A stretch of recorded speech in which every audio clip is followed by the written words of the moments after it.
Devocional Diário Café com Deus Pai por Júnior Rostirola, 12 de julho. Você é capaz. O rei lhes fez perguntas sobre todos os assuntos que exigiam sabedoria e conhecimento e descobriu que eram 10 vezes mais sábios do que todos os magos e encantadores de todo o seu reino. Livro de Daniel capítulo 1 versículo 20. O rei Nabucodonosor, após dominar Israel, tomou como prisioneiros vários homens notáveis de Israel, fazendo perguntas, avaliando Daniel e seus amigos, que eram cativos. Ficou impactado com a sabedoria e astúcia de Daniel, que ultrapassava até mesmo os sábios do rei. Isso nos mostra o padrão elevado de Deus em relação ao padrão do mundo. Essa passagem nos revela muitas coisas. Podemos compreender que cada pessoa tem um chamado que rompe barreiras, vivendo o extraordinário, e que está neste mundo para transformar a realidade ao seu redor. A partir do momento em que eu descobri que era filho, que existia um pai que me amava, comecei a descobrir a minha identidade. Assim, passei a ver que aquilo que Deus queria fazer em mim e por meio de mim era muito maior do que tudo aquilo que muitas vezes eu projetava na minha mente. Isso porque passei muito tempo preso a mentiras que me limitavam. Mas com Deus Pai eu aprendi que o céu é o meu limite. Confiança, respeito e segurança são recebidos quando aprendemos a viver à luz da paternidade divina. Notadamente, nos últimos anos temos visto quanto um lar disfuncional prejudica o desenvolvimento dos filhos. Possivelmente, essa pode ter sido a sua realidade, em que, em vez de ser encorajado a vencer, você apenas ouviu a descrição de suas falhas ou erros, com uma ênfase significativa em seus medos e traumas. Sei bem como é tudo isso. Por isso encorajo você a viver uma mudança em sua vida. Decida fazer com que Deus aflore o extraordinário que existe em você, para que você possa impactar e deixar um legado para a sua geração. Frase do dia: o teu problema é o teu passaporte para ir além do imaginável. Leitura bíblica,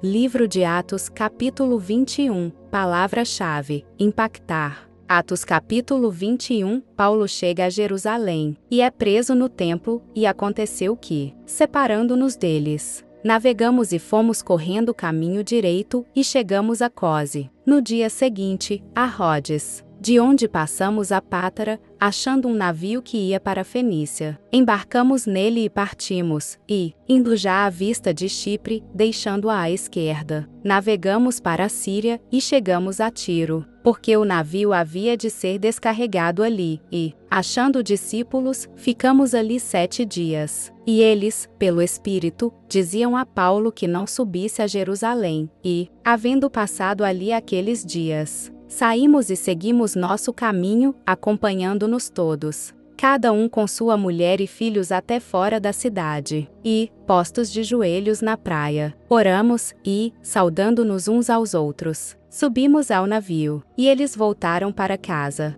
E nós, concluída a navegação de Tiro, viemos a Ptolemaida, e, havendo saudado os irmãos, ficamos com eles um dia. No dia seguinte, partindo dali Paulo e nós que com ele estávamos, chegamos a Cesareia, e, entrando em casa de Filipe, o evangelista, que era um dos 7, ficamos com ele. Tinha este 4 filhas donzelas, que profetizavam, e, demorando-nos ali por muitos dias, chegou da Judeia um profeta, por nome Ágabo, e, vindo ter conosco, tomou a cinta de Paulo e, ligando-se os seus próprios pés e mãos, disse: isto diz o Espírito Santo: assim ligarão os judeus, em Jerusalém, o varão de quem é esta cinta, e o entregarão nas mãos dos gentios. E, ouvindo nós isto, rogamos-lhe, tanto nós como os que eram daquele lugar, que não subisse a Jerusalém. Mas Paulo respondeu: que fazeis vós, chorando e magoando-me o coração?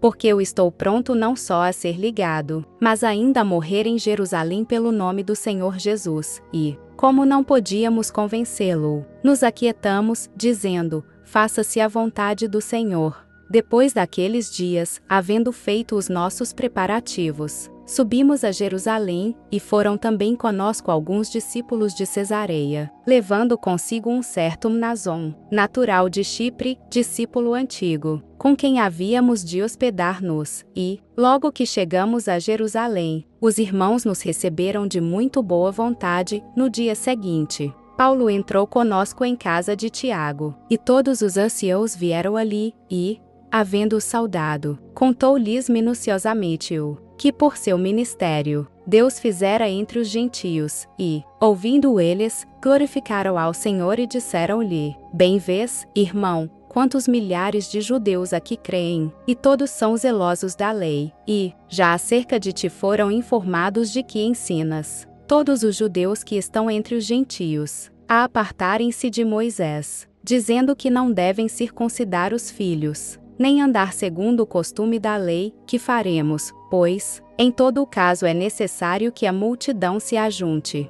porque terão ouvido que já és vindo. Faze, pois, isto que te dizemos. Temos 4 varões que fizeram voto, toma estes contigo, e santifica-te com eles, e faze por eles os gastos para que rapem a cabeça, e todos ficarão sabendo que nada daquilo de que foram informados acerca de ti, mas que também tu mesmo andas guardando a lei. Todavia, quanto aos que creem dos gentios, já nós havemos escrito e achado por bem que nada disto observem, mas que só se guardem do que se sacrifica aos ídolos, e do sangue, e do sufocado, e da prostituição. Então, Paulo, tomando consigo aqueles varões, entrou, no dia seguinte, no templo, já santificado com eles, anunciando serem já cumpridos os dias da purificação, e ficou ali até se oferecer em favor de cada um deles a oferta. Quando os 7 dias estavam quase a terminar, os judeus da Ásia, vendo no templo, alvoroçaram todo o povo e lançaram mão dele, clamando: Varões israelitas, acudi, este é o homem que por todas as partes ensina a todos, contra o povo, e contra a lei, e contra este lugar.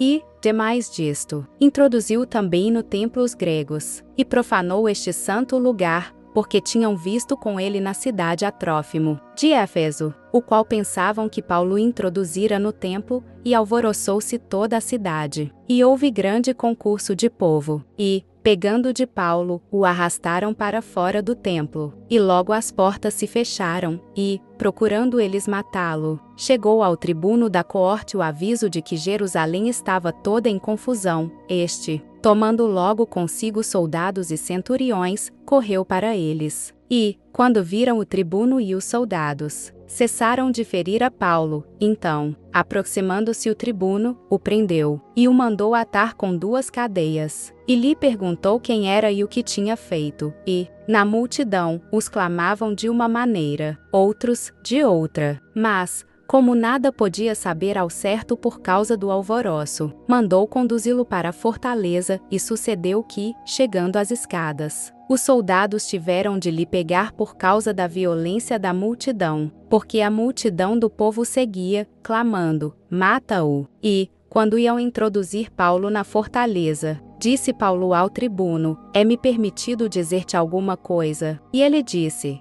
Sabes o grego? Não és tu, porventura, aquele egípcio que antes destes dias fez uma sedição e levou ao deserto 4.000 salteadores? Mas Paulo lhe disse: Na verdade, eu sou um homem judeu, cidadão de Tarso, cidade não pouco célebre na Cilícia. Rogo-te, porém, que me permitas falar ao povo. E, havendo-lhe permitido, Paulo, pondo-se em pé nas escadas, fez sinal com a mão ao povo, e, feito grande silêncio, falou-lhes em língua hebraica, dizendo: Se você tem gostado do conteúdo desse canal, não se esqueça de deixar o seu like, se inscrever e compartilhar esse vídeo com quem você ama. Te espero no próximo vídeo. Até lá!